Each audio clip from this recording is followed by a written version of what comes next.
La Caisse des Jardins du littoral gaspésien vous présente votre émission d'information Reflet d'ici. Bonne émission. Bienvenue dans votre Reflet d'ici. Cette semaine, votre émission des nouvelles locales et régionales est rendue possible grâce à la collaboration de nos différents journalistes, techniciens et bénévoles. Merci à eux. En manchette cette semaine, l'interdiction de passage du train fait réagir. Certain que nous, on va continuer de faire l'ensemble des démarches pour changer le cadre normatif au niveau du ministère des Transports pour dire que ça n'a pas de sens, pour démontrer que la Gaspésie s'est bâtie un peu autour du chemin de fer. Un projet de logement adapté verra le jour à Chandeleur. On avait le désir d'avoir des habitations pour pouvoir loger nos enfants dans le futur, dans le présent, mais combler un besoin là, présent pour les gens handicapés. Insouciance de la direction des soins infirmiers ou malveillance de Santé Québec. Sur un département, à titre d'exemple, s'il y a 2 infirmières aujourd'hui et que demain il y en a une, ben c'est inévitable que la population, le patient n'aura pas les mêmes services, la même quantité de services, la même qualité de service. Les Lobsters, une année de succès. On a eu 11 belles compétitions où ce que nos athlètes ont performé, où ce que nos athlètes ont battu des records personnels, où ce qu'on a eu des titres provinciaux, dont des titres de champions provinciaux. Donc, on a été vraiment une belle année. Conférence de presse. Diane Leboutillier sollicitera un autre mandat. Je sais que depuis l'annonce de la semaine dernière, plusieurs spéculent sur mon avenir politique. Puis sur ce point, je tiens à les rassurer. Je ne m'en vais nulle part. Je demeure encore députée de la Gaspésie des Îles-de-la-Madeleine, Listigouche, et je suis plus motivée que jamais à demander une 4e fois confiance. Revue de presse. Vous écoutez votre Reflet d'ici. Revoyez tous nos reportages sur notre site Internet. Venez visiter la boutique Ariane Turbide et découvrez un univers de cadeaux à offrir à l'être cher. Notre grande gamme de choix de bijoux pour aller lui vous permettra à coup sûr de personnaliser chacun de vos cadeaux. Bijoux en or, en argent, montres et accessoires de toutes sortes et des cadeaux pour les jeunes et moins jeunes. Venez découvrir nos exclusivités en boutique. L'équipe de la boutique Ariane Turbide se fera un grand plaisir de vous servir et vous conseiller judicieusement.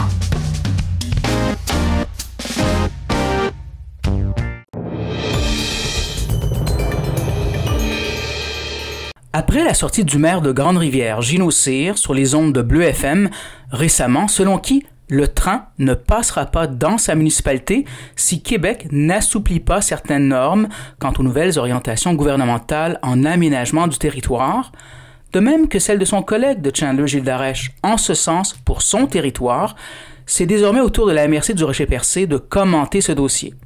Son préfet, Samuel Parisé, entend tout faire pour que Québec change ses normes et dénouer l'impasse qui prévaut. Voici notre échange lors de la dernière séance publique de la MRC du Rocher-Percé. Moi, j'ai un dernier sujet, ça concerne les sorties qu'on fait des 2 maires, c'est-à-dire le maire de Grande-Rivière et de Chandler, sur les ondes de Bleu FM, concernant les OGAP. On en a déjà parlé ici, on sait que c'est un enjeu.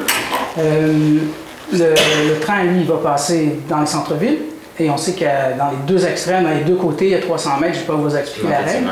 Donc, dans les 2 cas, nos maires nous ont dit, puis je pense qu'en toute logique, ils ont dit ça passera pas chez nous si on n'apporte pas des ajustements à Québec parce que le logement est une priorité. On s'entend? Effectivement. C'est nouveau. Oui. Vous réussissez comment quand même, c'est assez costaud comme sortie, de dire que nous, la priorité pour nous, c'est le logement, c'est pas le train pour l'instant. Vous pensez quoi? Comment vous recevez cette sortie? Effectivement, c'est certain que la façon que les OGAT sont formulés actuellement, avec le cadre normatif qui est en lien avec le ministère du Transport, c'est quelque chose qui est aberrant. Je peux vous mentionner que dans les derniers mois, j'ai fait quand même plusieurs démarches, plusieurs représentations aussi avec le sous-ministre au niveau des affaires municipales pour lui démontrer que ça ne fonctionne pas dans notre région. C'est un constat qui est partagé par mes collègues préfets aussi des autres MRC de la Gaspésie et des autres MRC du Québec également. Donc, sachez que je discute quand même depuis plusieurs mois. Certain que nous, on va continuer de faire l'ensemble des démarches pour changer le cadre normatif au niveau du ministère des Transports pour dire que ça n'a pas de sens, pour démontrer que la Gaspésie s'est bâtie un peu autour du chemin de fer. On a un littoral, le tout et le chemin de fer a toujours passé ici de cette façon-là. Donc oui, il peut y avoir des impacts considérables. Le logement est un enjeu. Donc on va tout faire pour régler cette situation-là et cohabiter avec le logement et avec le transport, qui selon moi, le transport est aussi quelque chose qui est un enjeu. Donc on doit s'assurer qu'il cohabitent de façon respectueuse. Puis je vais continuer à faire les démarches nécessaires. Donc, dès demain matin, déjà, on a une rencontre, M. Sia, M. Darèche et moi, avec le ministère, avec les députés du coin, pour essayer de faire changer cette formule-là pour démontrer que ça n'a aucun sens. Oui, juste une dernière chose, dans le cas de Grande-Rivière, c'est 196 loups. Et dans le cas de Chandler, je pense que c'est 137, M. le maire. Donc, c'est quand même... c'est majeur. C'est majeur. C'est majeur. Puis nous, lorsque j'ai rencontré le sous-ministre Bouchard, on a fait les cartes. J'ai démontré à quel endroit ça allait passer puis quel impact ça pouvait avoir, avec tout ce qui nous descend aussi comme nouvelles orientations, l'érosion côtière, le chemin de fer, les milieux humides et hydriques, toutes les choses qui peuvent nous mettre pour limiter certains au niveau du développement.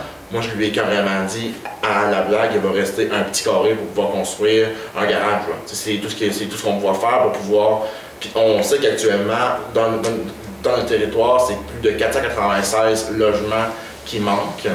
Donc, le logement est manquant pour loger notre population qui habite notre territoire actuellement, mais aussi pour les nouveaux arrivants, pour les nouveaux talents, qui vont venir œuvrer dans nos entreprises, puis répondre à des besoins de base parfois. Tu sais, si on parle qu'on manque parfois de préposés au niveau du centre hospitalier, si on n'a pas d'endroit pour loger ces personnes-là, on va perdre des services de base qui sont nécessaires pour notre population. Et puis c'est des besoins qui sont essentiels. Donc, on doit trouver la meilleure solution possible pour dénouer l'impasse qu'on vit actuellement avec ce cadre normatif-là. Merci, M. le Préfet. Ça fait plaisir. Vous recherchez une expérience d'hébergement en Gaspésie alliant un site exceptionnel avec la découverte d'un menu culinaire du terroir gaspésien? C'est ce que vous offre le motel Fraiseur de Chandler et le restaurant Le Sieur de Pabot. Utilisez notre borne automatisée lors de votre séjour, réservez une table, découvrez notre menu ou commandez votre repas directement sur notre site Web. Pour un séjour inoubliable, le motel Fraiseur, un incontournable en Gaspésie.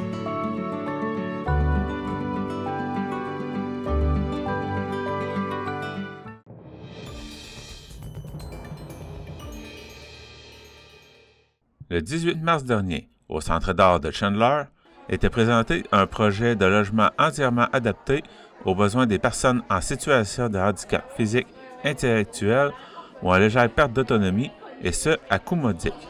Grâce à l'initiative d'un comité de parents d'enfants à besoins particuliers, Anne Logement, un organisme à but non lucratif spécialisé dans ce type d'habitation, entreprendra la construction d'un immeuble de 56 logements, dont une première phase de 32 unités.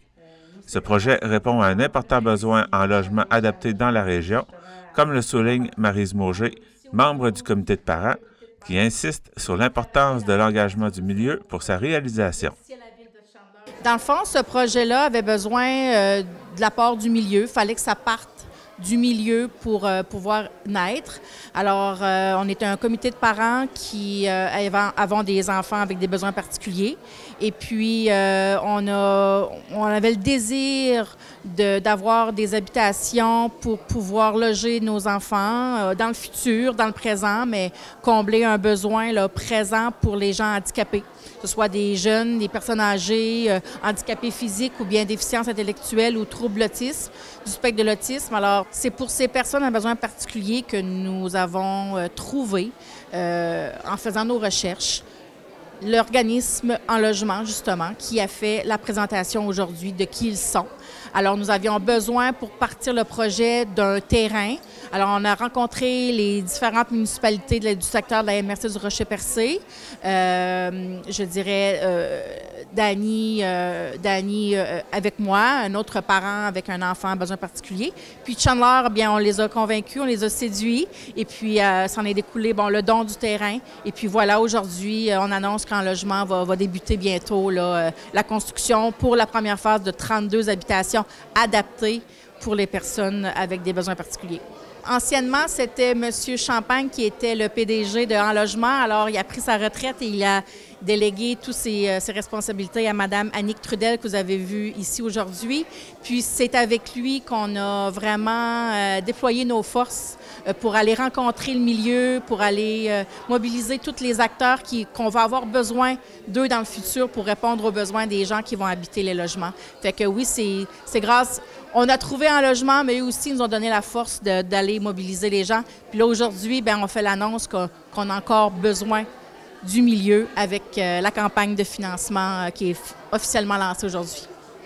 Un des premiers donateurs au projet est la ville de Chandler avec le don d'un terrain. Ce projet s'inscrit dans les priorités que le maire Gilles Darèche avait soulignées lors de son entrée à la mairie en 2021. Il nous en parle. À notre arrivée en 2021, novembre 2021, il y avait deux gros problèmes sur la table en partant. C'est les problèmes en place de garderie et les problèmes de logement. Le problème de logement. Donc, il fallait s'attaquer de pied ferme à ces deux problèmes-là. Puis quand on est venu nous parler de ce projet-là, M. Champagne de En Logement, on a été emballé parce qu'on parle de 56 places. On démarre avec 32, mais le projet, c'est 56 places, 56 logements. Donc, on est très heureux de ce projet-là. C'est le terrain qui est situé derrière, juste à côté du club des 50 ans et plus à Chandler, voisin de Mitsubishi, le garage de Mitsubishi. C'est l'ancien terrain de soccer. On va réaménager notre terrain de soccer ailleurs, qui va être encore mieux pour nos personnes et pour nos jeunes. Puis ça laisse toute la place pour les appartements dans le logement. Pour souligner le lancement de la campagne de financement, la Caisse populaire Desjardins du Centre-Sud gaspésien a annoncé au même moment un important don au projet, comme le souligne Marlène Cyr, présidente du conseil d'administration de la Caisse, en soulignant l'importance du projet. La Caisse populaire du Centre-Sud gaspésien, on s'est engagé à apporter une contribution financière de 2 000 $ par unité pour un total de 64 000 $ pour la phase 1 de ce beau projet ambitieux visant la construction de 32 logements adaptés et abordables. En soutenant ce projet-là, Desjardins affirme notre engagement envers l'inclusion sociale et l'amélioration de la qualité de vie des membres de notre communauté. On est aussi convaincus que ces logements adaptés-là vont offrir un environnement sécuritaire et bienveillant qui va permettre à chacun de vivre pleinement et dignement. Annick Roy-Trudel, présidente directrice générale d'En Logement, présente les prochaines étapes du projet. Bien, dans le fond, nous, en parallèle avec la campagne de dons qu'on lance aujourd'hui, on est déjà en train d'attacher les autres morceaux du financement. Donc, ça se fait en parallèle. Aussitôt que ça va être ficelé à un niveau où on est confortable, on va commencer la construction. On est également en train de regarder là, avec notre entrepreneur, justement, pour les soumissions, tout ça. Donc, tout se fait un petit peu en parallèle. Puis, aussitôt qu'on a un bon niveau de confiance, on se lance. Quand on commence la construction pour un 32 logements, c'est entre 12 et 15 mois pour compléter la construction. 6 mois avant la fin de la construction, on va ouvrir les candidatures. Dans le fond, on va prendre les dossiers pour évaluer au niveau des locataires. Puis, dans le fond, c'est ça. Après ça, les locataires arrivent et on gère l'immeuble. Puis, ça demeure du logement abordable, adapté dans la communauté pour toujours. Elle explique ensuite le modèle d'affaires qui permet d'offrir des logements à coût modique, malgré un investissement de près de 2,4 millions de dollars. Notre modèle, on dit que c'est un modèle novateur parce que justement, il y a plusieurs couches. Dans le fond, ça part de l'équité. Le terrain nous est donné par la municipalité. Donc ici, à Chandler, le terrain, c'est un don de la municipalité. Des fois, c'est des dons des personnes privées au privé, là. Mais habituellement, ce sont les municipalités. Donc ça, c'est la première étape dans le modèle. Ensuite, on va aller chercher, comme aujourd'hui, est-ce qu'on lance des dons au niveau de la municipalité, mais également de donateurs privés à travers le Québec, de grandes fondations. On parle d'environ 100 000 par immeuble.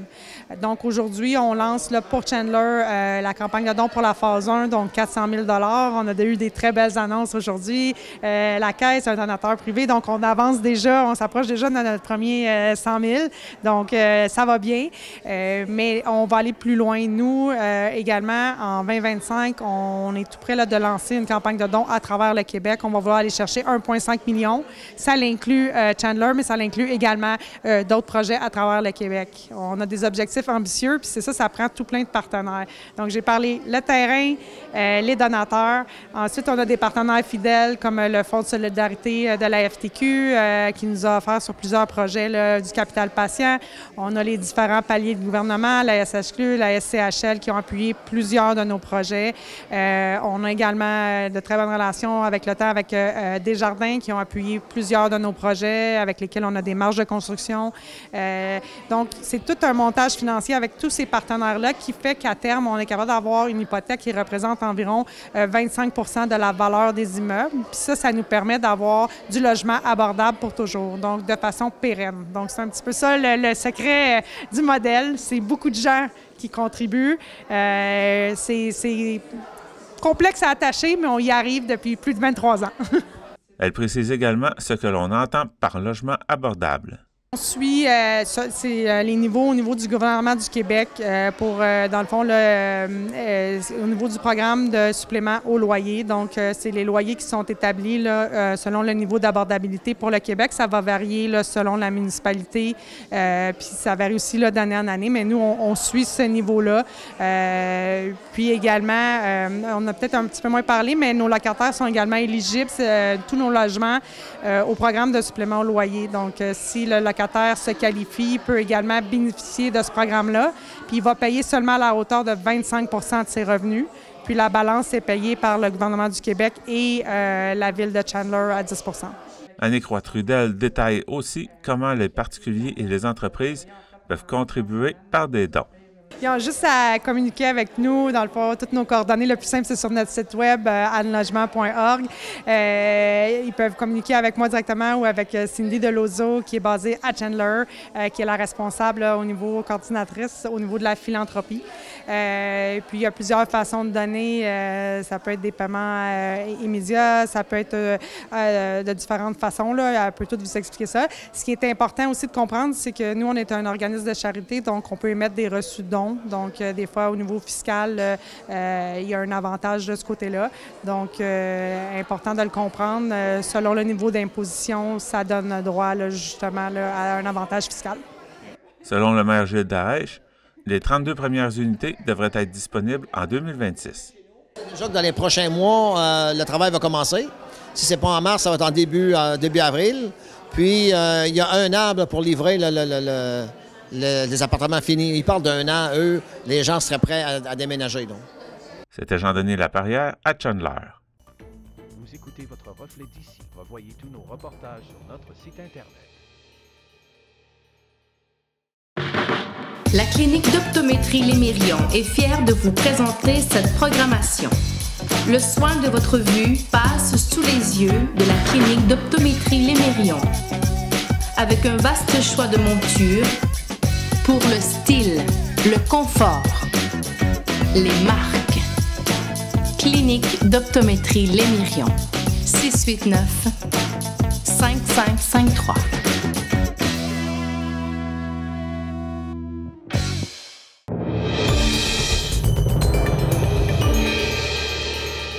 Les récentes coupes en soins de santé en Gaspésie suscitent l'inquiétude du syndicat des infirmières qui dénonce des décisions mettant en péril patients et personnel.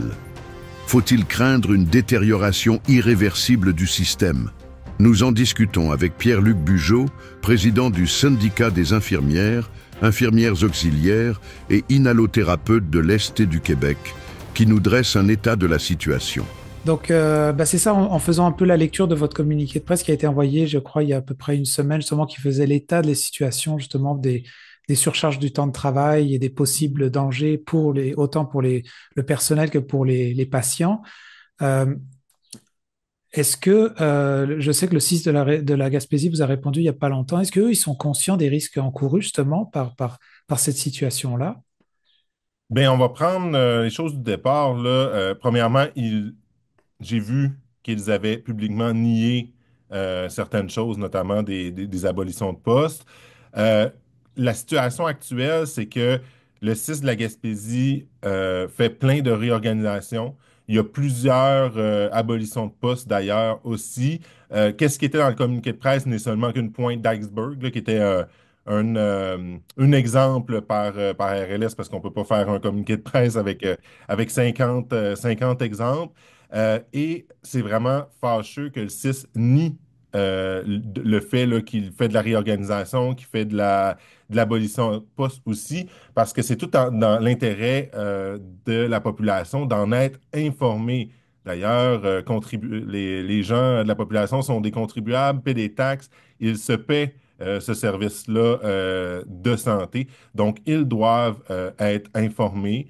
Euh, Puis, en termes de relations de travail avec le CISC, on est en discussion.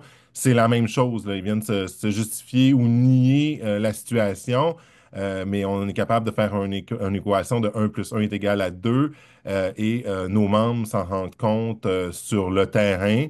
La situation des risques possibles par la population encourus, ben, c'est un peu le même principe que le 6A comme discours. Il nie le potentiel, dit qu'il n'y aura pas d'impact, ainsi de suite. Mais il faut se dire que sur un département, à titre d'exemple, s'il y a 2 infirmières aujourd'hui, et que demain, il n'y en a une, ben c'est inévitable que la population, le patient n'aura pas les mêmes services, la même quantité de services, la même qualité de service. Et il y a peut-être même des choses, des évaluations ou des soins qui seront omis par faute de temps là, à lui consacrer. Puis ça, je pense que c'est seulement faire des mathématiques, là, c'est pas d'aller voir plus loin. Parce que là, quand on lit, enfin, on se renseigne un peu sur la réforme en santé. Le gouvernement, il met en avant que s'il veut un modèle plus efficace et plus décentralisé, tout ça. Mais les faits, là, sur le terrain, on observe qu'il y a quand même des dégâts. Est-ce que ça, c'est ce qui se passe là? Ce sont des étapes de cette réforme-là?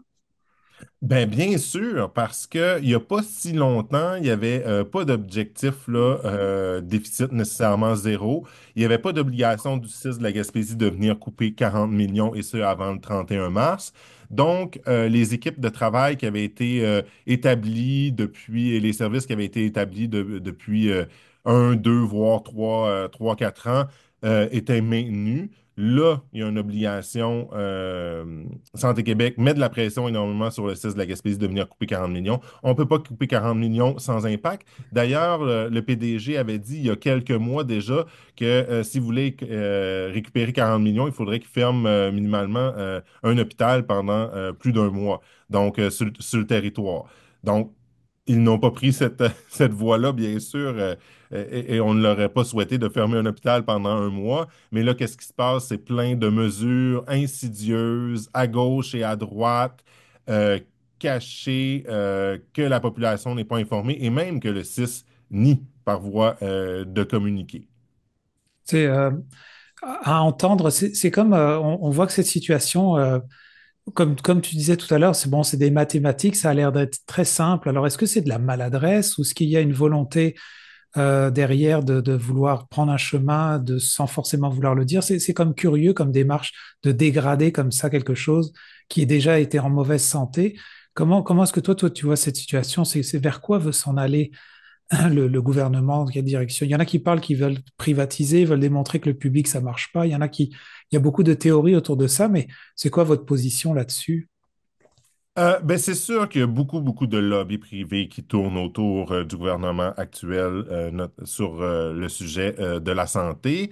Euh, Puis, à la base, la nomination aussi de la PDG de Santé Québec vient faire un lien. On s'entend, elle est propriétaire issue des laboratoires Biron, qui est 100% du privé et dont il y a des liens aussi de sous-traitance publique aux compagnies Biron.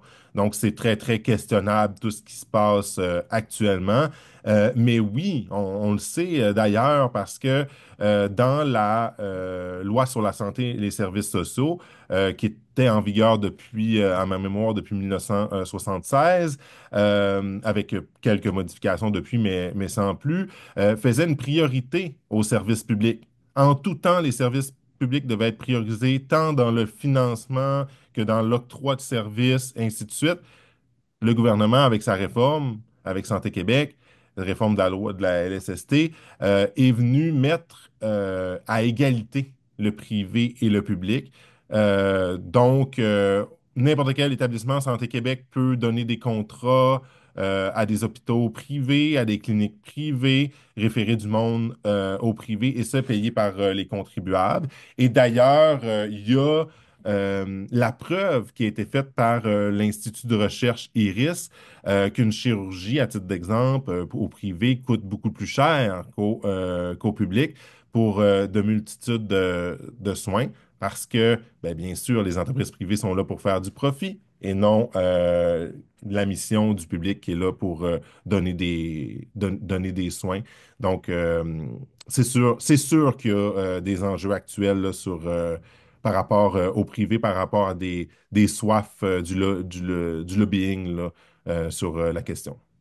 Et là, ce que je vois, c'est que sur le terrain, réellement, c'est que là, vous mettiez justement dans votre communiqué qu'il y avait plus de 70 rapports d'accidents qui ont été recensés en quelques semaines. Ce qui veut dire que là, il y a déjà des problèmes. Bon, on en avait déjà des problématiques, mais là, c'est comme ça va de mal en pire. C'est ça, exactement. Les 70 rapports, c'est à un seul département donné, et ça, à l'hôpital de Maria, en chirurgie. C'est pas pour l'ensemble du 6. On aurait recensé l'ensemble du 6, on en aurait beaucoup plus. C'est un échantillon, mais ça démontre vraiment que toute coupure, inévitablement, a des impacts sur les soins donnés à la population. Puis si on prend l'exemple de ce département-là, c'est un département de multiclientèle. Il y a des enfants en pédopsychiatrie régionale, il y a des enfants en pédiatrie, il y a des soins palliatifs, il y a de l'aide médicale à mourir, il y a des chirurgies récentes. Donc, c'est toutes des gens très, très vulnérables aussi en tant que tels, là. On n'est pas en prévention, on est en curatif aigu, important et urgent et aussi en accompagnement vers la mort. Donc, je pense que tout le monde doit quitter ce monde dignement, bien accompagné et avec le temps nécessaire qui est consacré. Euh, Pas oublier que ben, c'est des humains qui sont soignés par les membres qu'on représente, là. Et pour terminer, justement, je voulais un peu avoir ton regard sur, parce qu'on voit que c'est une crise qui est quand même généralisée, ça touche la Gaspésie, et c'est sûr, l'Est du Québec, ça dépasse la région. Je veux dire, est-ce que, comment toi, je sais que vous êtes au front, là, vous mettez ça de l'avant, vous battez pour ça. C'est quoi les étapes ou qu'est-ce qui pourrait nous amener à, je sais pas si c'est le bon terme, à reculer ou à revenir vers quelque chose qui avait quelque chose de, tu parlais de la loi de 1976 qui faisait la promotion du public, tout ça. Est-ce qu'il y a moyen ou c'est David contre Goliath, ou comment ça se passe vraiment sur le terrain, vous qui êtes vraiment en avant-plan? Ben, tout d'abord, David contre Goliath, on sait c'est quoi l'issue. Oui. Donc, il y a de Il y a de l'espoir l'espoir, hein, ouais. dans tout ça. Je pense que c'est dans la conscientisation de la population que la population, justement, tout le monde connaît un infirmière auxiliaire, un allothérapeute, que ce soit un voisin, un cousin, un ami, de bien s'informer de qu'est-ce qui se passe, de s'intéresser. Parce que veut pas, c'est vos taxes, c'est votre argent qui est dépensé pour les services.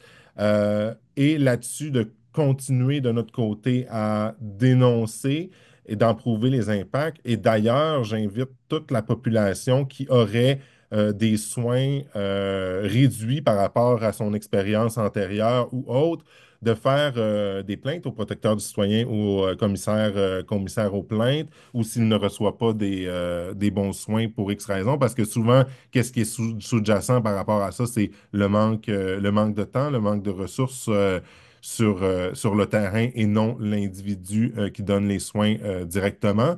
Donc, je pense que c'est important de faire ce processus-là. Il y a de la coordination d'ailleurs des organismes communautaires, des grandes centrales syndicales au Québec pour lutter contre ce Santé Québec-là, parce que le privé, c'est tout sauf santé actuellement parce que ça coûte plus cher à l'État, ça dégrade les services de proximité. Puis on le sait d'ailleurs pour les services publics, ben, il y a c'est important, surtout, d'autant plus dans nos régions, parce qu'en milieu urbain, il y a de l'argent à faire peut-être, il y a de l'argent à faire au privé, mais plus que tu recules dans des contrées où est-ce que la population est plus dispersée, qu'il y a une quantité de population moindre, bien, il y a de moins en moins d'argent à faire au privé en santé. Donc, si dans les années futures, le privé grappille dans les services publics, ben, les régions seront possiblement les premiers touchés et les premiers dégradés avec des accès moindres. Vous écoutez votre reflet d'ici. Revoyez tous nos reportages sur notre site Internet.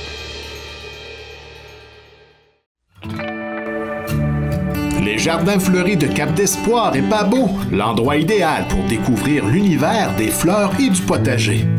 Engrais de toutes sortes disponibles, contenant et tout le nécessaire pour réussir sa récolte ou son aménagement paysager. Découvrez notre nouveau site internet, lesjardinsfleuris.ca, et visitez notre page Facebook pour connaître nos heures et jours d'ouverture.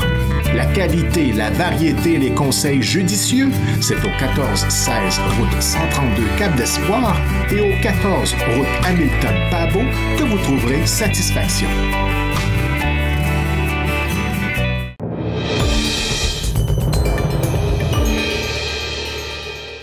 Le club d'athlétisme Les Lobsters de Grande-Rivière ont tenu leur assemblée générale annuelle mercredi le 12 mars dernier. On va revenir sur le club, comment ça s'est passé pendant l'année, qu'est-ce qui s'en vient aussi, avec Brigitte Paradis, l'entraîneuse du club. Bonjour. Bonjour Jean-Denis. Merci pour l'invitation. Ça fait plaisir. Ça va bien? Oui, ça va super bien, Jean-Denis. Donc, le club d'athlétisme, comment il se porte? Moi, je te dirais, là, Jean-Denis, qu'il se porte vraiment bien. On a eu, comme n'importe quelle association, club, des années plus dures, parce qu'on débutait, puis il fallait faire connaître le club. Je te dirais plutôt du côté financier, surtout. Mais là, je te dirais, là, depuis 2 ans, là, on a commencé à faire des levées de fonds au club, ce qu'on ne faisait pas avant. On a commencé à faire des levées de fonds. On a un conseil d'administration qui est très, très, très près du club, très impliqué. Donc, ce qui fait que au niveau financier, le club est beaucoup plus à l'aise, ce qui nous permet d'acheter des équipements, d'améliorer nos conditions d'entraînement, puis de participer à plus de compétitions. Donc, je te dirais que ça aide beaucoup au club. Le conseil, tu me disais justement à quel point il est important. Tu n'en avais pas de CA avant? Bien, on avait un conseil d'administration, mais on était moins. On était 2-3 sur le conseil d'administration, puis moi, j'en faisais partie. Puis comme entraîneur, généralement, tu n'es pas supposé être sur le conseil d'administration. Tu es supposé être un invité au conseil d'administration. Donc, moi, je ne suis pas sur le nouveau conseil, je suis un invité comme entraîneur-chef. Mais je te dirais que le conseil qui était là avant, ils ont travaillé bien pour le club d'athlétisme. C'est juste que, des fois, c'est un manque de disponibilité, un manque de temps. Donc, ce qui fait que, des fois, ils auraient voulu donner plus, mais il n'y avait pas toujours le temps nécessaire pour le donner. Maintenant, notre conseil d'administration, c'est un conseil d'administration de parents d'enfants qui fait de l'athlétisme. Donc, c'est des gens déjà passionnés parce que c'est un sujet à la maison, l'athlétisme. Ils veulent suivre la carrière de leur enfant. Donc, ce qui fait qu'ils s'assurent que ça va bien au club pour poursuivre aussi la carrière de nos enfants. Donc, on a vraiment un beau conseil. Ce qui fait que le club d'athlétisme va bien aussi, c'est le fait qu'il y a un bon conseil, qui est présent, qui est actif, qui travaille fort pour le club. Donc, comment ça s'est passé cette année au niveau du club, les compétitions, tout ça? Bien, je te dirais, là, cette année, on a fait 11 compétitions. Ça n'a pas toujours l'air de ça. Des fois, on a l'impression qu'on en fait pas beaucoup. Là. Bien, moi, je vais à toutes les compétitions. Je peux dire que je suis souvent partie. Parce que si tu regardes à 11, si tu en fais une moyenne, c'est une à chaque mois.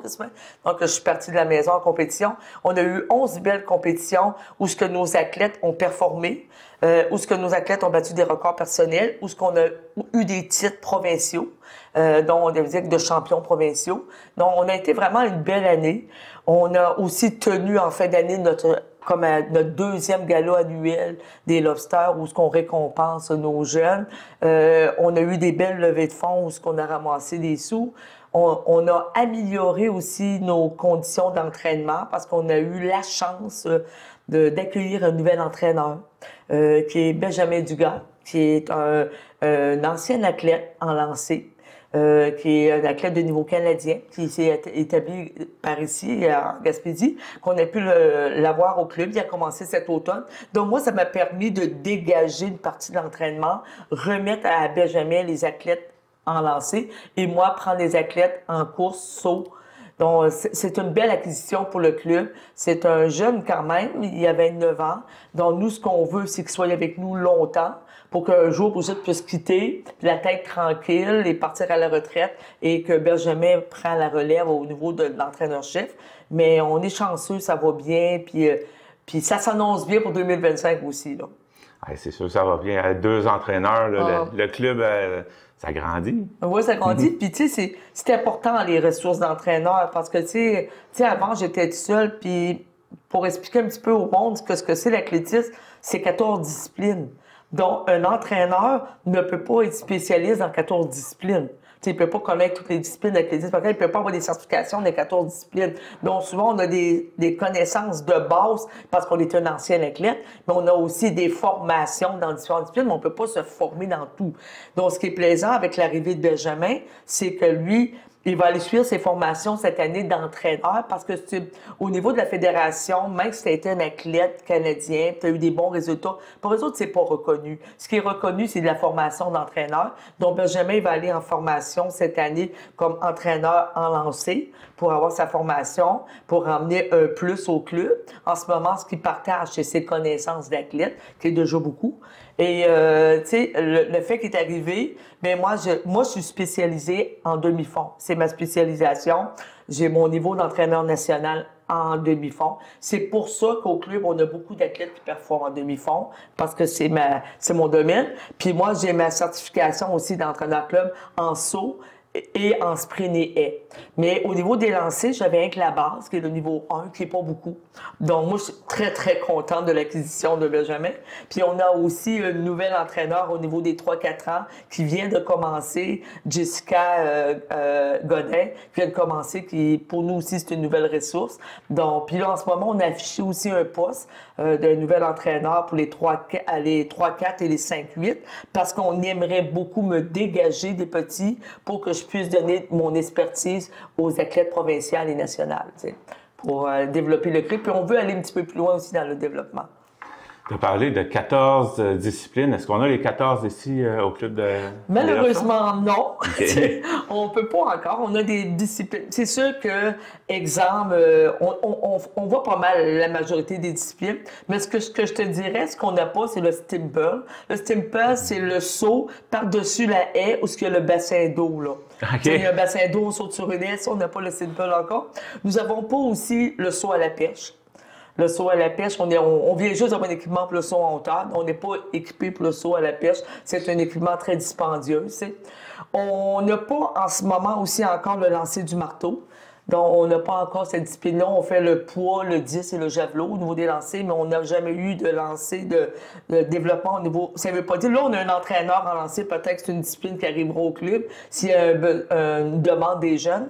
Mais tout ce qui est autour de ça, si on regarde le demi-fond, le relais, les haies, le sprint, toutes les courses de sprint possibles, le saut en hauteur, le saut en longueur, le triple saut, toutes les autres disciplines, le cross-country, on les a tous. On les a tous au club, on les pratique tous.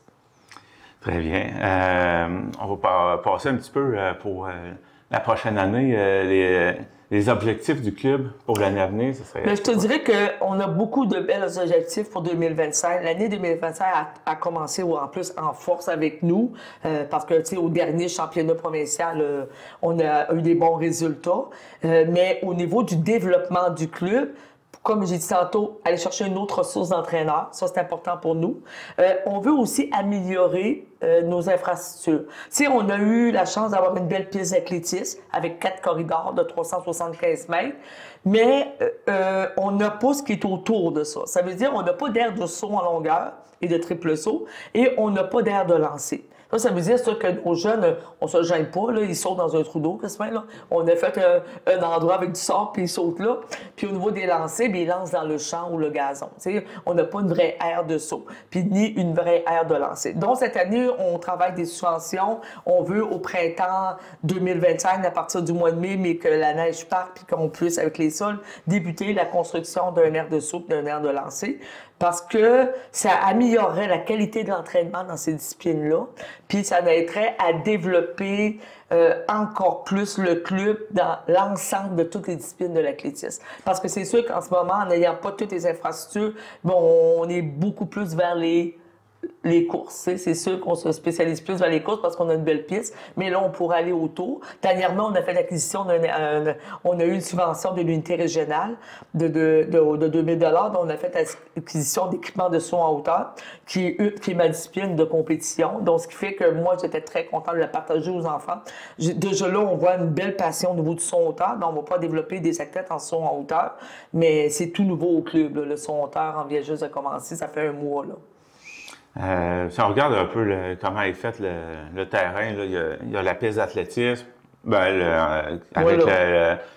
le terrain de football là, qui est autour, on pourrait dire.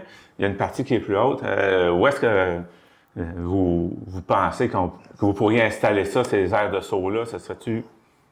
Mais c'est sûr que nous autres, Jean-Denis, ce qu'on avait discuté avec la ville de Grande-Rivière sur les terrains, parce qu'on ne veut pas nuire, aux infrastructures de soccer, parce qu'au milieu, toutes les équipes de soccer jouent. On a parlé avec le soccer. Nous, on ferait ça en haut. Il y a une estrade en haut, ça serait derrière l'estrade, dont il y aurait justement en arrière de l'estrade, au fond, il y aurait l'air de lancer, parce que, tu sais, ça, il faut un gros backstop de receveur, un peu comme au baseball, là, pour recevoir, pas qu'il y ait de danger. Et plus loin, en arrière de cette cage de lancer-là, aurait l'air de son longueur. Donc, ça serait vraiment situé en haut. On peut pas mettre ça près de la piste. Tu sais, généralement, les compétitions d'athlétisme, il y a une belle piste, puis il y a l'air de saut qui est là, puis l'air de lancer pas bien loin. Mais nous, on pourra pas faire ça parce que ça nuirait au terrain de soccer. On n'a pas le choix de monter en haut. C'est sûr qu'il faut cohabiter avec les... Oui, ce qui est déjà là aussi. Tu as dit le bon mot. Il faut cohabiter avec les autres disciplines pour respecter les autres disciplines sportives. Donc, des beaux projets à venir pour la prochaine année. C'est quoi aussi les compétitions importantes auxquelles vous songez à participer? Mais cette année, c'est une année importante parce que c'est l'année des Jeux du Québec d'été qui ont lieu à la fin juillet à Trois-Rivières. Mais en athlétisme, c'est pas comme les autres sports. Dans les autres sports, tu peux commencer aux Jeux du Québec à partir de l'âge de 12-13 ans, mais Benjamin. Mais en athlétisme, c'est juvénile. Donc, c'est nos athlètes plus vieux, 15 ans et plus. Donc, nous, on a 3 athlètes au club qui ont des possibilités qui pourraient se classer pour les Jeux du Québec. Il va y avoir des sélections bientôt au mois de mai.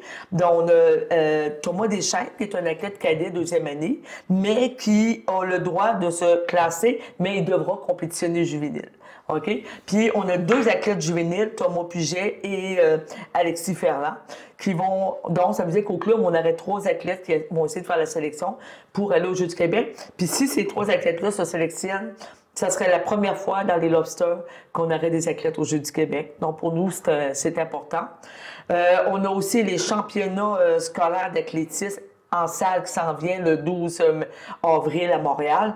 On a 4 athlètes, on avait 5 athlètes du club qui pouvaient participer. Il y en a un qui ne participera pas parce qu'il va avoir une opération pas loin de la compétition. Mais on aura 4 athlètes, Mia Lepage, Noémie Deschênes, Noémie Gervais et Thomas Deschênes qui représenteront notre club au championnat provincial sur l'équipe de l'Est du Québec. Et après ça, il va y avoir les championnats de l'Est du Québec, les championnats provinciaux scolaires pour se classer pour le Saguenay.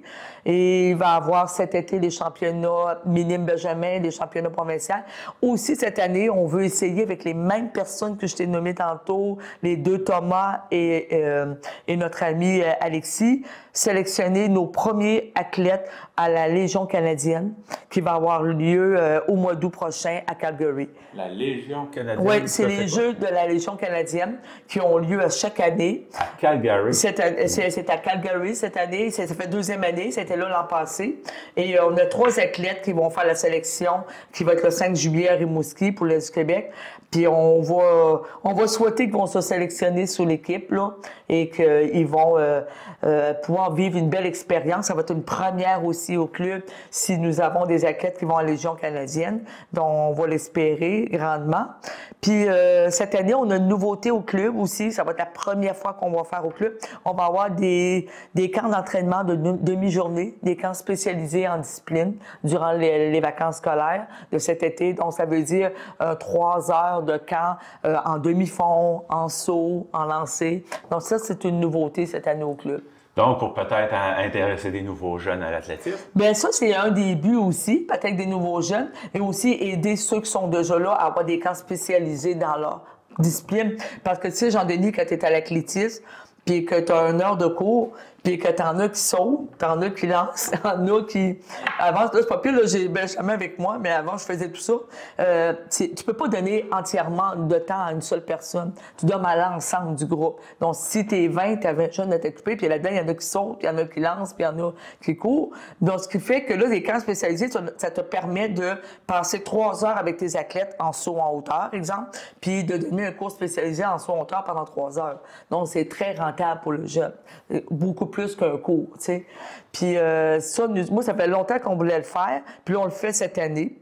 Et moi, dernièrement, j'ai été sélectionnée pour être sur le comité permanent des maîtres en athlétisme au Québec. La Fédération d'athlétisme a retenu ma candidature. C'est moi qui ai été retenue, puis je suis bien contente, pas le fait que c'est moi, le fait qu'ils ont choisi quelqu'un en région. Ça nous permet de faire connaître nos lobsters, faire connaître nos compétences ici. Puis ce comité-là des maîtres, c'est dans le but de développer ma catégorie de compétition à moi, les 35 ans et plus, de développement des maîtres à travers le Québec et le Canada. Parce qu'il y a un comité permanent provincial et un comité permanent canadien. Et le comité permanent provincial travaille pour toutes les régions du Québec. Puis moi, ce que je veux, en étant sur ce comité-là, c'est développer les maîtres en athlétisme. Parce qu'au niveau des maîtres en athlétisme, on a en ce moment juste des coureurs sur route, ce qu'on appelle des coureurs de marathon, des coureurs de trail. Mais on n'a pas d'athlètes adultes sur piste à part moi. Donc, ce qu'on voudrait, c'est vraiment développer là, des gens qui voudraient venir être athlètes en lancer, en saut, en course. Moi, je veux développer les maîtres au club d'athlétisme et lobster. Puis j'aimerais bien partir ça cet été. Donc, ça veut dire qu'on aurait peut-être notre première gang de maîtres adultes qui débuterait cet été au lobster. Ah. Donc, Jean-Denis, tu es le bienvenu. On verra. Mais dans le fond, c'est ça, tu veux avoir... on a les jeunes, mais tu veux avoir aussi... Oui, on veut avoir les adultes. Parce que ça fait quelques années que les adultes nous en parlent. Il y a des parents qui nous en parlent, d'autres aussi adultes qui n'ont pas d'enfants d'athlétisme, qui disent « Brigitte, il va-tu avoir un jour d'athlétisme pour les adultes? » Puis donc, c'est les maîtres, 35 ans et plus. Donc, j'ai dit, on met pas ça, on dit pas non. C'est juste que moi, étant seule, puis que je devais déjà gérer toutes les catégories d'âge, c'était comme beaucoup pour moi. C'est pour ça qu'on veut engager, c'est pour me dégager de certaines catégories pour que je puisse mettre plus de temps à nos athlètes provinciaux, nationaux, mais en même temps, développer les maîtres, développer d'autres choses. Puis en ayant Benjamin avec moi, c'est sûr que moi, je vais essayer d'approcher Benjamin pour qu'il développe un groupe en maître, en lancer. Mais c'est sûr que ce qu'on veut, c'est améliorer ça. C'est ouvrir plus grand le club d'athlétisme et lobster. Hey, c'est beau de voir comment le club compte, comment je dirais, l'avenir du club, là, de devenir aussi, d'avoir cette catégorie-là en plus, ouais. D'avoir plus d'entraîneurs aussi.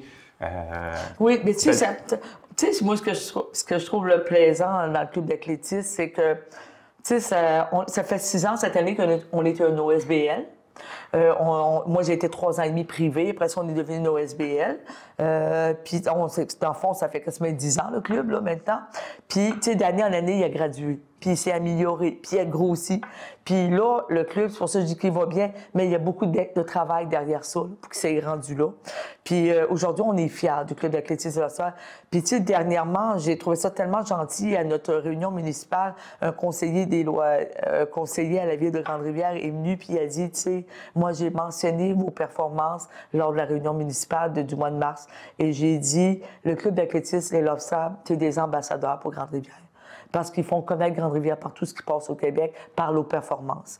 Puis, tu sais, ça, là, ça a nous touché le conseil d'administration, ça a nous touché les Lobsters, parce que ça nous montre que ça vaut la peine de poursuivre notre travail, puis de s'assurer que le club continue à faire connaître Grande-Rivière partout au Québec, puis bientôt au Canada. On s'en va vers là. Oui. D'ailleurs, ça, la Légion... est-ce que ce serait la première fois que des jeunes du club iraient à l'extérieur? Oui, ça serait la première fois que des jeunes du club participeraient à une compétition qui est en dehors du Québec. Oui, ça serait notre première. L'année passée, on a 2 athlètes, Thomas Deschaines et Thomas Puget, qui ont participé au championnat canadien en salle à Montréal. Mais on était à Montréal, on était au Québec. Mais là, en dehors du Québec, ça serait une première pour le club. Donc, ça serait vraiment plaisant. Puis, nous, c'est ce qu'on veut. C'est qu'on veut permettre à nos jeunes qui veulent aller plus loin en athlétisme de pouvoir se rendre là. C'est ce qu'on veut. C'est notre mission, là. Est-ce qu'il y a d'autres choses que tu aurais aimé aborder? Moi, ce que je voudrais terminer en disant merci à la télé communautaire, merci aux médias autour de Grande-Rivière et de notre MRC qui sont très près des Lobsters. C'est que autant au niveau de la télé communautaire que de la radio, ils suivent nos compétitions, sont toujours là pour nous encourager et faire connaître ce qui se passe chez les Lobsters. Donc, merci énormément à la belle équipe de la télé communautaire, puis merci d'être prêt, puis d'être toujours positif, à dire, bah, si t'as quelque chose à dire, là, on est là, puis on est prêt à vous recevoir, puis voir ce que le club est rendu. Et pour moi, pour finir, tu as parlé qu'on ouvrirait une classe de maître peut-être cet été, ou entre à l'automne. Je me rappelle plus comment tu as dit ça. Peut-être à l'été, mais on veut rien promettre. On travaille là-dessus. On pourrait dire que c'est sur la table de dessin, comme on dit. Mais des jeunes qui voudraient, ou des parents qui voudraient inscrire leurs jeunes à l'athlétisme, est-ce que c'est possible? Puis comment ils pourraient s'y prendre? Bien, c'est sûr que bientôt, là, on va annoncer ce qu'on appelle, nous, notre saison estivale. Donc, le conseil d'administration va annoncer ça sur les sites, sur les médias sociaux. Les jeunes qui veulent s'inscrire à l'athlétisme pour l'été. Et ça va être la même chose pour les maîtres. Ça va être en même temps. On va annoncer tout ça en même temps. Et les jeunes, c'est sûr que ça va faire bientôt là, partie, ça s'en vient. Là. On a un conseil d'administration le 26 mars où ce que les nouveaux membres du conseil d'administration ils vont se donner un rôle au conseil. Et on espère que ce conseil-là travaillera au développement des jeunes, mais c'est certain que c'est vers là qu'ils s'en vont. Et ils vont annoncer, là, parce que c'est leur travail à eux, c'est pas mon rôle. Moi, mon rôle, c'est d'entraîner. Et eux, leur rôle, c'est de faire tourner le club. Donc, ils vont annoncer bientôt les inscriptions pour l'été. Puis j'espère que ça va être marqué « Inscription des maîtres ». Est-ce que, avant de terminer, est-ce qu'on en a des jeunes qui sont là depuis le tout début du club? Oui, moi j'ai des jeunes athlètes qui ont commencé avec moi, qui avaient, au début, là, je te dirais qu'il y avait 4-5 ans, 5 ans. Puis aujourd'hui, ils sont rendus à 14-15 ans, ils sont encore avec nous. Puis ça, c'est beau. C'est une belle reconnaissance au club d'athlétisme. Ça montre que ces jeunes-là, ils ont persévéré. Puis ça, c'est un point que je pourrais dire à la fin. C'est que malgré nos athlètes qui vont en compétition avec des infrastructures qui sont pas complètes. Tu sais, on a la chance d'avoir une belle piste d'athlétisme, puis on remercie la Ville de Grande-Bière, mais cette piste d'athlétisme, on l'utilise avec l'été. Hein? Rendu quand la neige arrive au mois de novembre, jusqu'à fin avril-mai, on est pris dans un gymnase, un tout petit gymnase. Donc, dans toute cette période-là, qui est importante, ils s'entraînent dans un petit espace, tous ensemble. Puis, ils finissent par arriver dans des compétitions provinciales avec des clubs qui ont des infrastructures à l'année, intérieures et extérieures en athlétisme, et réussir à rivaliser et à décrocher des titres provinciaux. Donc, pour ça, dans le fond, ça, c'est parce que nos jeunes, ils ont une passion, ils ont une volonté de réussir, puis ils travaillent fort pour réussir. Parce que pour se rendre là puis réussir avec ce qu'on a comme infrastructure, surtout comme je te disais, on n'a pas d'air de lancer puis on n'a pas d'air de saut, puis ils performent aussi dans ces disciplines-là. C'est merveilleux. Donc, on a vraiment des bons jeunes, puis des jeunes là, qu'on doit haut la main leur dire bravo pour le travail qu'ils font au club d'athlétisme. Et ils ont une bonne entraîneuse pour les entraîner et les pousser pour aller chercher ces titres-là. Merci beaucoup, c'est gentil, Jean-Denis, mais je te dirais que moi, je suis comme les jeunes, je suis passionnée. Puis c'est sûr que le jour que je vais quitter pour prendre ma retraite, je vais l'avoir gros sur le cœur. Mais dernièrement, je te dirais que quand j'ai eu mes 60 ans, là, je commençais à penser à ça. Puis après ça, Tu sais, quand il y a un bout que ça va bien, c'est comme en 2025, l'année a très bien commencé avec des titres provinciaux, avec des reconnaissances de la Fédération d'athlétisme envers les Lobsters en choisissant leur entraîneur, comme je vois sur un camp d'entraînement provinciaux que j'ai été choisi sur l'équipe de Seno. Tu sais, ça donne le goût de poursuivre. Ça donne un autre bit, ce qu'on dit, là, pour continuer. Donc ça m'a donné le goût de continuer encore un bout puis de continuer à suivre nos jeunes. Mais c'est certain que j'ai mis beaucoup d'efforts à construire ce club-là. Je ne partirai pas tant que je ne suis pas sûr qu'il y a un bon pilier pour remplacer. Bien, Brigitte Paradis, merci beaucoup pour ton passage en studio. Merci beaucoup, Jean-Denis. Merci. Vous écoutez votre reflet d'ici. Revoyez tous nos reportages sur notre site Internet. La boutique Le Mercier de Chandler, l'endroit où magasiner un vêtement devient une expérience en soi. Venez nous voir en magasin et soyez accompagnés par des professionnels soucieux de vous offrir la qualité avec le style, l'originalité et ce pour toutes les occasions. Nous avons de tout pour le sportif, l'homme d'affaires et des occasions spéciales qui requièrent un service personnalisé pour faire de vos événements des moments inoubliables. 484 rue Hôtel de Ville Chandler, 418-689-2404 ou visitez notre page Facebook Le Mercier Chandler. Boutique Le Mercier, la référence en mode masculine en région.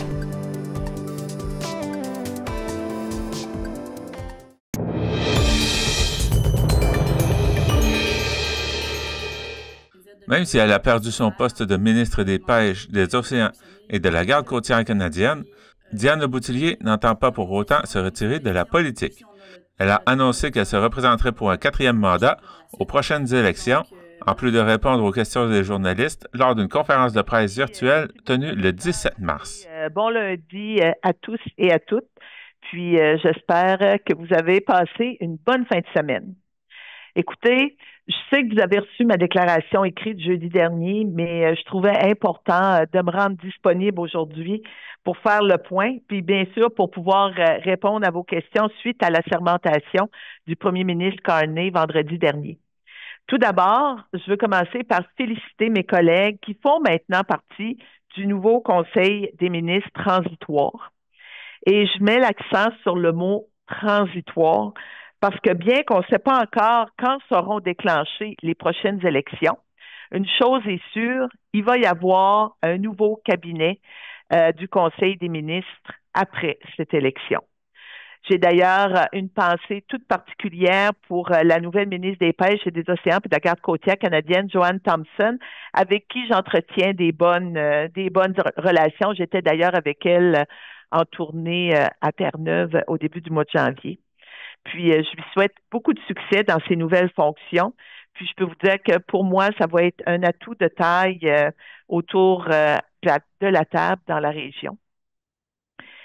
Servir les Canadiens pendant près de 10 ans, d'abord à titre de ministre du Revenu national, puis comme première Québécoise à occuper les fonctions de ministre des Pêches, des Océans et de la Garde côtière canadienne, a été l'honneur de toute une vie. À l'Agence du Revenu du Canada, j'ai laissé ma marque en instaurant une culture plus humaniste, en plaçant les gens d'abord au sein d'une agence autrefois réputée froide et intransigeante. On y offre maintenant des correspondances simplifiées, des déclarations automatisées, des cliniques d'impôts gratuites, des ententes de paiement plus flexibles et des allègements de pénalités et intérêts basés sur la capacité de payer de chaque contribuable. Et au plus fort de la pandémie de COVID-19, mon ministère a aussi lancé 13 programmes d'aide aux particuliers et aux entreprises, et ça en peine quelques semaines. Notamment, je pense à la PCU, la subvention salariale d'urgence, la subvention d'urgence pour le loyer, puis la prestation canadienne de la relance économique, dont plusieurs milliers de Gaspésiens et Madelinots ont pu bénéficier à un moment où ils en avaient grandement besoin. Par la suite, à Pêche et Océan Canada, j'ai mis de côté le statu quo en rouvrant, après 30 ans, le moratoire, la pêche commerciale au Sébasse. Et en à peine quelques mois, le Sébasse s'est taillé une place de choix dans le panier des Québécois, alors qu'on en vend maintenant dans pas moins de 184 épiceries métro partout au Québec.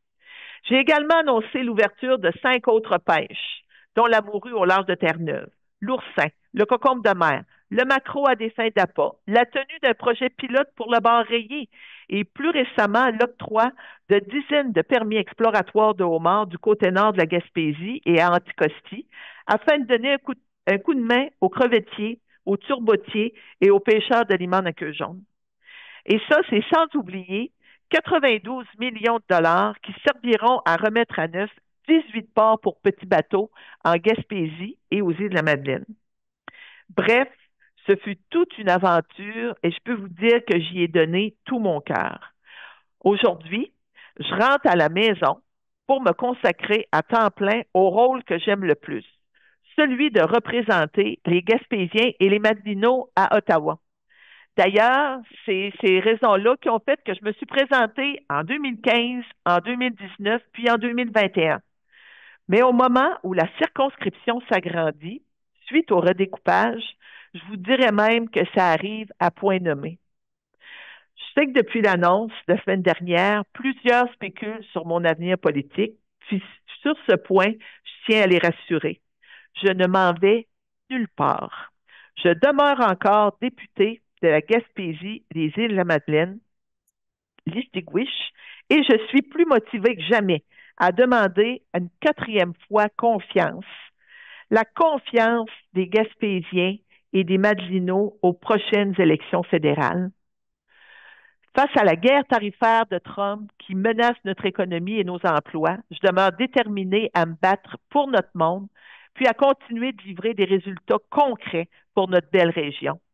Et pour ce faire, j'ai l'intention de mettre toute mon expertise, ma connaissance de la mécanique gouvernementale et mon réseau de contacts au Conseil des ministres à contribution.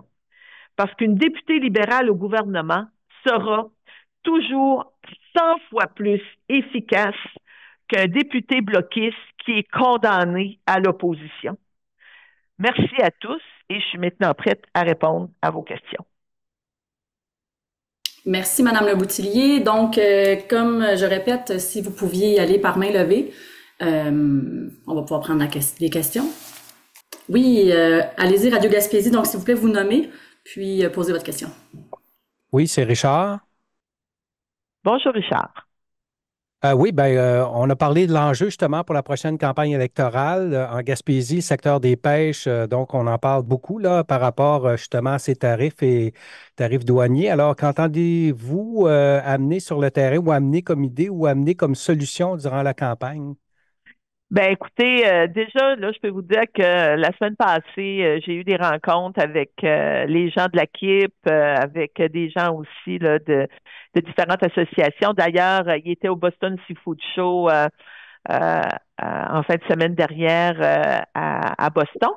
Et puis, je peux vous dire qu'actuellement, nos entrepreneurs de la transformation, les travailleurs étrangers temporaires s'en viennent. On est en train là, de travailler à ouvrir là, les usines de transformation. Les pêcheurs sont sur les quais. C'est vraiment, c'est très effervescent là, actuellement comme ce qui se passe. Les travailleurs aussi, les hommes de pont ont été appelés. Donc, la saison des pêches la saison des pêches débute.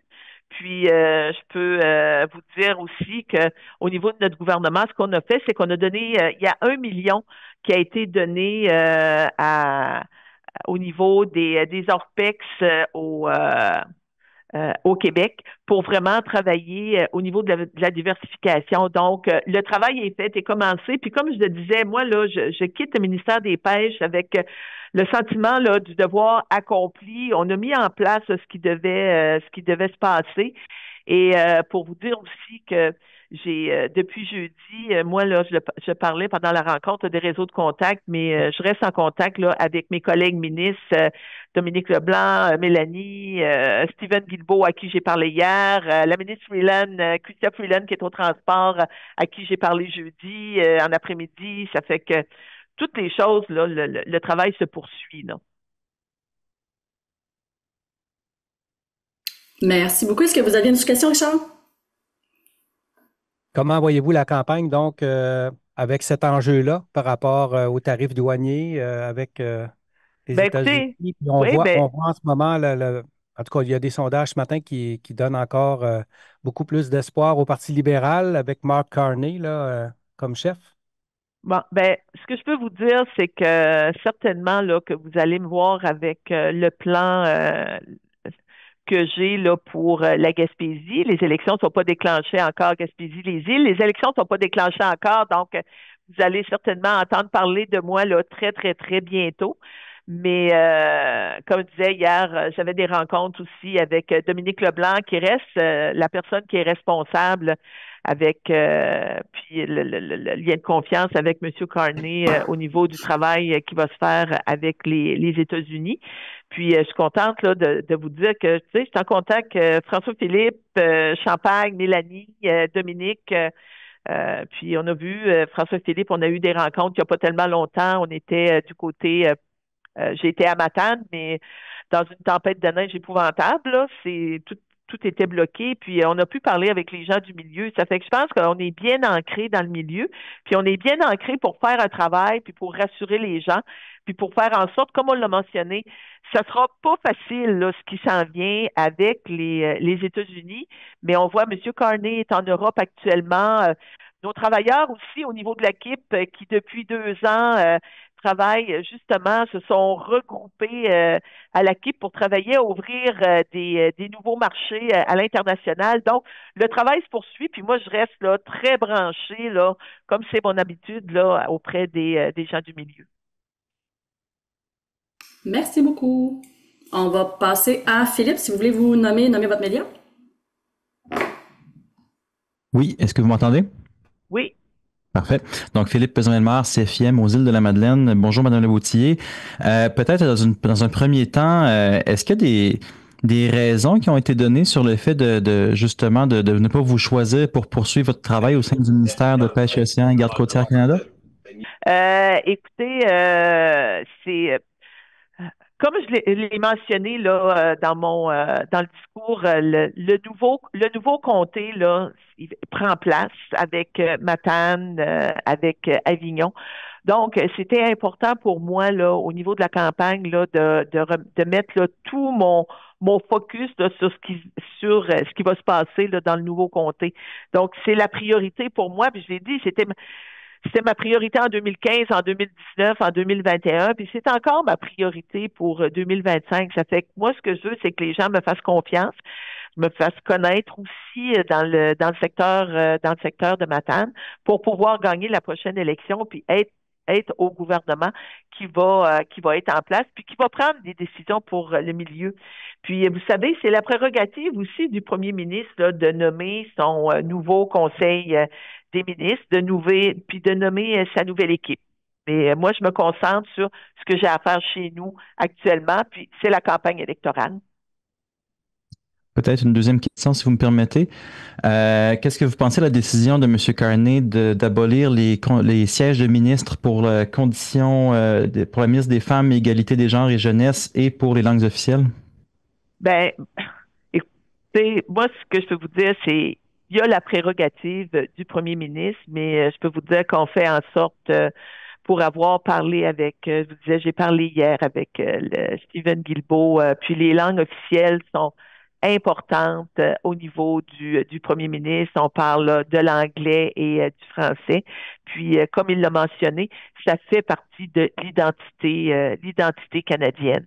Donc, on va continuer là, de poursuivre notre travail. Merci beaucoup. Merci beaucoup, Philippe. Donc, on va continuer avec TVA. Je ne vois pas sur mon écran. Je pense que c'est Vanessa. C'est moi. Bonjour à tous. D'abord, Madame Leboutillier, je me demandais, vous avez spécifié d'entrée de jeu que c'est un conseil des ministres qui est transitoire. Est-ce que vous le spécifiez parce que justement, vous avez peut-être des espoirs pour la suite? Supposons que le Parti libéral est élu là, au terme de cette campagne. Est-ce que vous avez eu peut-être des pourparlers, qu'il y aurait une possibilité que vous repreniez votre chaise? Ben écoutez, quand je dis que le Conseil des ministres est transitoire, on le sait qu'on s'en va vers une élection. Il va y avoir aussi des nouveaux candidats qui vont se présenter. Et c'est clair, là, moi là qui suis très pragmatique et puis je suis quelqu'un là qui voit aussi là, les choses aller. C'est clair qu'après la campagne électorale, que le premier ministre va nommer le conseil des ministres qui lui convient. Ça fait que c'est pour ça qu'on sait que c'est un conseil des ministres qui est transitoire. C'est une question de logique, hein? Ouais. Donc, vous ne faisiez pas référence à la suite des choses. Peut-être. Je ne fais pas du tout référence à la suite des choses et je peux vous dire que dans toutes les campagnes électorales que j'ai faites, jamais je n'ai négocié. Je fais la campagne électorale parce que je veux absolument être assise au Conseil des ministres. Ça n'a jamais fait partie là, de ma façon de travailler. Puis, je laisse, là, comme je disais, c'est une prérogative du premier ministre de choisir qui, pour lui, doit être assis à la table du Conseil des ministres. Puis, vous êtes ministre depuis que vous êtes en poste. Comment vous avez reçu cette décision-là? Est-ce que vous avez vu ça comme un désaveu ou? Non, ben écoutez, moi, là, depuis près de 10 ans, c'est un privilège. Là, le premier privilège, là, c'est que les gens nous fassent confiance puis qu'on soit nommé comme député. Ça, là, pour moi, c'est la chose la plus importante parce que tu peux pas être ministre si tu n'es pas député. Fait qu'il faut avoir cette relation-là avec les gens du milieu. Ça a été un privilège par la suite de pouvoir être assise autour de la table du Conseil des ministres pendant près de 10 ans. À faire en sorte de travailler aussi pour les dossiers de la région. Puis je suis quand même là particulièrement fière quand on regarde concrètement ce qui a été annoncé dans la région. On parle là de plus d'1 milliard de dollars en investissement concret dans le comté. Puis je peux vous dire là que au niveau là de toute ma connaissance des dossiers, mon expertise là dans la mécanique gouvernementale depuis 10 ans, mon réseau de contacts au Conseil des ministres, ça continue de servir la région, là, puis de bien desservir la région. J'ai mentionné, j'ai parlé là à au moins 5 ou 6 ministres là depuis jeudi. Donc, juste là, dans les 72 dernières heures, là, c'est 4 de mes collègues là, qui m'ont appelé, qui sont au cabinet. Donc, je l'ai dit, là, je peux vous assurer que c'est certainement pas le Bloc québécois qui s'est fait appeler par les ministres qui siègent à la table du Conseil des ministres actuellement. Puis, de toute façon, ça arrivera jamais parce qu'ils seront jamais au pouvoir. Fait que mon objectif demeure le même, représenter la région, puis représenter la région sous un gouvernement qui peut être au pouvoir et qui va être au pouvoir. C'est pour ça que je me présente. Merci beaucoup, Vanessa. On va continuer avec Michel. Si vous pouvez nommer aussi votre média, s'il vous plaît.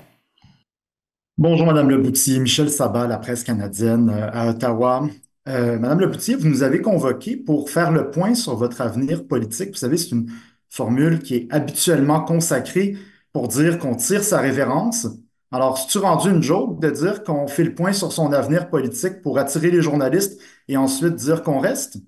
Ben écoutez, pas du tout, parce que jeudi passé, on a envoyé un communiqué de presse où c'était bel et bien écrit là, que j'allais me représenter pour la prochaine campagne. Mais écoutez, force est de constater, parce que depuis vendredi que moi je suis dans le milieu, je rencontre les gens un peu partout, puis cet aspect-là n'a pas été apporté et les gens que je rencontre sont inquiets. Que ce soit à l'épicerie, au centre d'achat, au bureau de poste, on est dans un petit milieu, on est en région, hein, tout le monde se connaît. Hier matin, j'étais à l'église, puis les gens me posaient la question. Ça fait que d'où l'importance de remettre les pendules à l'heure, puis de rassurer aussi la population, parce que c'est important. Les gens sont inquiets de ce qui se passe actuellement au niveau des tarifs, au niveau du milieu. Puis c'est la question qui m'est revenue depuis vendredi avec les gens du milieu, c'est Diane, tu sais, là, est-ce que tu te représentes? Diane, tu vas te représenter? Mais j'ai dit oui, j'ai dit, on l'a écrit dans le communiqué envoyé jeudi. Fait que, comme je dis, force est de constater qu'un matin, ben, on a envoyé ce message-là, puis pour rencontrer les gens, puis rassurer. Moi, c'est l'objectif aussi, c'est de rassurer ma population, puis mon comté. OK, je vais rester là-dessus quand même, là, parce que vous avez quand même annoncé aujourd'hui que vous feriez le point sur votre avenir politique en utilisant ces mots-là. On a vu la mairesse de Longueuil employer la même formule du point sur l'avenir politique il y a quelques semaines. Est-ce que vous trouvez ça respectueux des journalistes, Mme Fournier? C'est pas Mme Fournier, c'est Mme Le Boutillier. Et oui, oui, parce que c'est important de pouvoir informer les gens. Et si, je vous dis, si jeudi, ça avait été annoncé, puis que les gens dans mon milieu n'avaient pas eu cette insécurité-là, ben probablement là que peut-être qu'on ne se parlerait pas aujourd'hui, mais aujourd'hui, je fais le point sur mon avenir politique. Et mon avenir, le point sur mon avenir politique, c'est que je me représente pour la prochaine campagne dans ce nouveau comté. Merci beaucoup, Michel. On va continuer avec Martin. Oui, bonjour, Mme Leboutier. Est-ce que le fait d'avoir perdu votre poste de ministre, malheureusement pour vous, ça va être un boulet que vous allez traîner tout au long de cette campagne électorale, que vous le vouliez ou non? Ben écoutez, pas du tout. C'est comme j'ai dit là, moi c'est un privilège d'avoir d'être député parce que c'est au départ mon premier rôle. L'autre, ça a été un privilège de pouvoir être assis autour d'une table pendant 10 ans, près de 10 ans là comme ministre. Et moi, je vais me concentrer sur la campagne, puis je l'ai mentionné. Moi, là, dans les 72 dernières heures, là, j'ai 4 de mes collègues là, qui sont ministres, qui sont assis autour de la table, qui m'ont contacté. Donc, tout ça demeure en place. Les liens demeurent en place pour le comté. Puis, comme je l'ai tout le temps mentionné, là, on est le seul parti qui peut être au pouvoir, qui peut négocier avec les États-Unis, qui va faire en sorte qu'on va se placer à l'échelle internationale pour le développement de notre milieu, puis de notre économie. Puis j'ai bien l'intention aussi que la Gaspésie et les îles de la Madeleine fassent partie du développement économique du Canada là, pour les 4 prochaines années. Peut-être une question rapidement, Mme Leboutier. Est-ce que vous reconnaissez encore votre parti parce que tous les analystes s'entendent pour dire que M. Carney a fait un virage à droite pour affronter notamment les conservateurs durant cette campagne électorale. Comment vous vous reconnaissez encore dans ce parti-là alors qu'il semble avoir changé depuis votre première élection en 2015?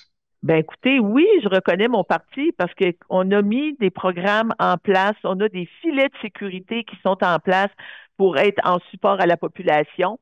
On vit actuellement on parle de guerre économique et le cabinet qui va être, comme je disais, c'est un cabinet temporaire qui a été formé pendant qui va se tenir pendant la campagne électorale. Après la campagne électorale, quand le premier ministre aura décidé de la déclencher, il va certainement nommer là, son nouveau cabinet, c'est dans sa prérogative, et on va s'adapter à ce qui va se passer au plan mondial. Puis on le voit, le monde change, les priorités doivent s'adapter, puis doivent changer aussi. Mais oui, je me reconnais dans le parti, puis c'est pour ça que je me représente pour le Parti libéral. Merci beaucoup, Martin. Merci. On va continuer avec Aline. Madame Leboutillier, est-ce qu'on doit comprendre que vous êtes déjà en campagne électorale, en fait? Ben, écoutez, dès la fin de la campagne électorale de 2021, nous recommencions déjà la prochaine. On se préparait déjà pour la prochaine campagne électorale. C'est ça la beauté de la chose en politique, c'est qu'on est en campagne électorale tout le temps. Fait que on continue, puis avec l'intention là, de gagner la prochaine campagne. Peut-être une dernière question. Ayant été écarté du cabinet du ministre et devant lancer une nouvelle campagne, pensez-vous que vous aurez toujours la confiance de la population? Ben c'est pour ça qu'on se présente. On espère avoir la confiance de la population et je peux vous dire que j'arrive en campagne électorale avec un bilan qui, pour moi, là, c'est un bilan je suis très fière du bilan. Puis je peux vous dire que je me promène partout, je me promène la tête haute, puis je veux vraiment remercier les gens de mon équipe qui ont travaillé avec moi dans le comté, qui ont été très près là, des commettants. puis toutes, là, je disais, là, tous les annonces qui ont été faites aussi là, dans le milieu. On parle de plus d'1 milliard de dollars qui ont été investis en Gaspésie et aux îles de la Madeleine depuis 2015. Pour moi, là, c'est des investissements là, qui ont été structurants pour le milieu et j'ai bien l'intention là, de poursuivre ce travail-là pour le comté. Merci beaucoup. On va continuer avec Nelson. Oui, bonjour. Vous avez dit un tout petit bout de phrase tantôt qui me titille un peu. Le gouvernement libéral a une chance de faire le gouvernement. Si on recule, il y a quelques mois, les sondages étaient à 20 points d'écart, sinon plus. Est-ce que si cette photo-là était en vigueur aujourd'hui, vous auriez peut-être pas eu nécessairement le goût de vous représenter? Ben, vous savez, quand je me suis présentée en 2015 pour le Parti libéral, là, on était, je pense, c'était le 3e cheval, là. Personne pensait que le Parti libéral aurait pu gagner la campagne de 2015. Et j'ai quand même choisi de me présenter en 2015 et on a gagné cette campagne-là. Donc, je me présente pas parce qu'on est sûr ou pas sûr de gagner. Je me présente parce que c'est important pour le comté d'avoir un élu politique qui va faire partie d'un gouvernement qui peut et qui va être au pouvoir. Un gouvernement qui prend des décisions. Donc, moi, là, la politique, là, c'est pas de la politique fiction là, que je fais, là. C'est vraiment, c'est de la politique de réalité. Donc, on en est là actuellement à ce moment. Puis, je fais mon travail, là, parce que pour moi, là, comme je te disais au début, Nelson, pour moi, c'est une question de conviction. Et je suis fermement convaincue que toutes les années où on n'a pas été dans un gouvernement où on pouvait être sur la glace, puis je reviens avec mon histoire de patinoire, là, même si on a dit de moi que j'étais une joueuse d'orgue, là, qu'on regarde les investissements qui ont été faits, qu'on regarde l'importance que les gens ont besoin d'être rassurés, de dire, Diane, il faut que tu restes en place, il faut que tu sois là.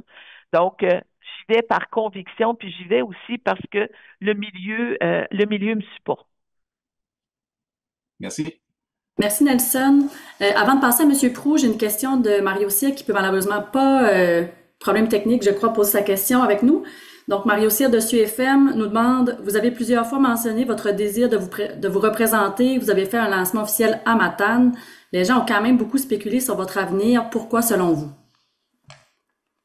Ben, écoutez, je peux pas répondre là, sur ce que les gens peuvent spéculer. Je peux répondre sur ce que moi, ce que je vis dans la réalité, puisque moi, ce que je vis avec les gens du milieu et à l'effet que les gens avaient besoin d'être rassurés sur le fait là, que oui, j'allais me représenter. Donc, oui, je me représente pour la campagne électorale de 2025 pour un prochain mandat pour les 4 prochaines années.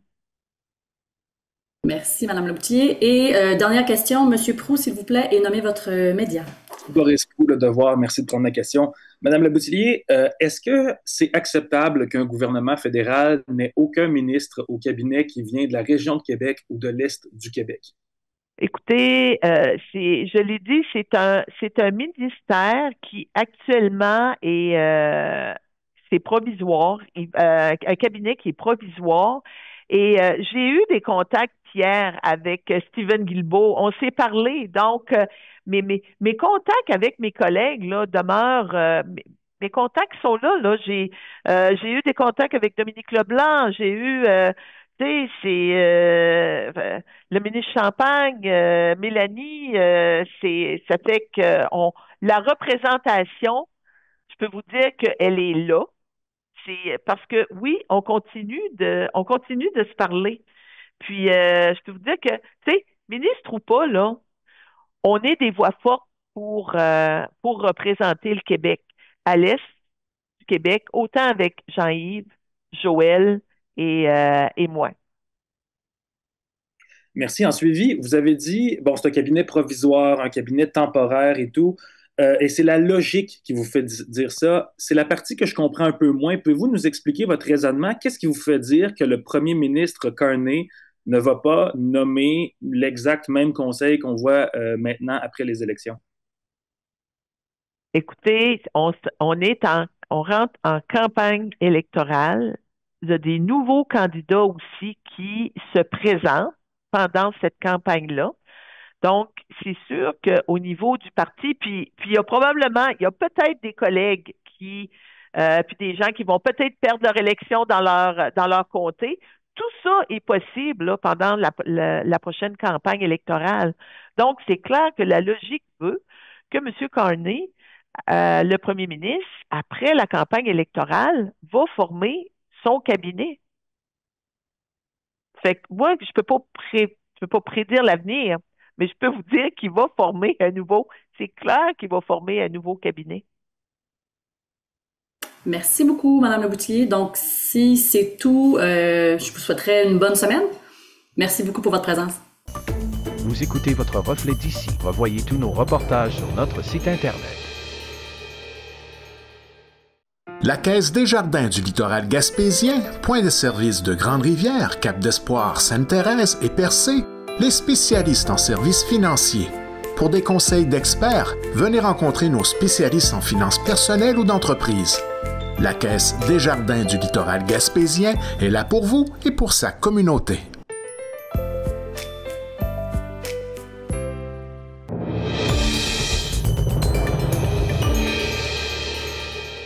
Les produits TAP, fondés en 1995 par Sylvain Tapp et Hélène Côté, célèbrent leur 30e anniversaire en lançant un nouveau produit, le Kimchi Napa, édition 30e. L'entreprise familiale, spécialisée dans la choucroute et la lactofermentation biologique, a surmonté de nombreux défis, dont la concurrence et la rentabilité, pour se faire une place sur les marchés d'alimentation. Sous la direction de Julien Tapp depuis 2020, les installations ont été modernisées et l'automatisation des procédés a été mise en place pour assurer la croissance. L'entreprise prévoit d'augmenter sa production et de participer à des salons pour célébrer son anniversaire.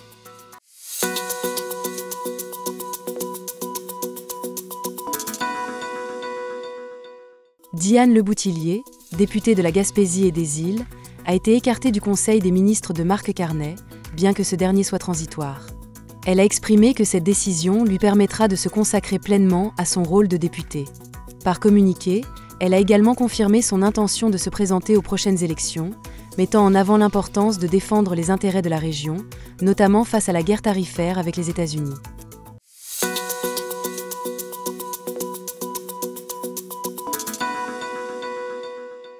Le marché immobilier commercial en Gaspésie est resté stagnant à l'automne dernier, avec aucune vente de propriétés commerciales au 4e trimestre 2024, contrairement à 5 transactions enregistrées un an plus tôt. Sur une période de 12 mois, la région a observé une baisse de 44% et le volume des transactions a chuté de 16,5 millions de dollars à 9,25 millions. Le nombre total de ventes est passé de 13 à 8 entre 2023 et 2024. Ce bilan contraste avec la reprise de l'immobilier commercial à l'échelle du Québec, attribuée à la baisse des taux d'intérêt à long terme.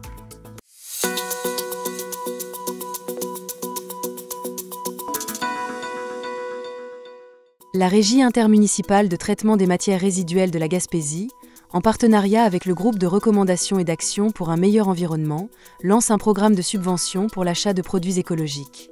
Ce programme rembourse 50% du prix d'achat, jusqu'à $250 par adresse par an. Un supplément de 10% est offert pour les achats effectués dans certaines municipalités de la région. Le programme se termine soit le 31 décembre, soit lorsque les fonds seront épuisés.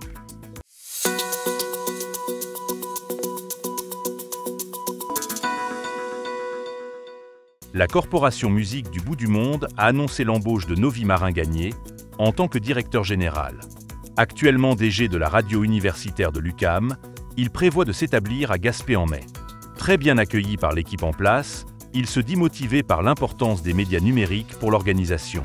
Fort d'une expérience en gestion culturelle, il se concentrera sur l'observation de l'organisme et de la région dans ses premiers mois. Charles-André Ouimet devient directeur des opérations, tandis que l'ancienne codirectrice, Marie-Michel Plante, rejoint le Festival Regard.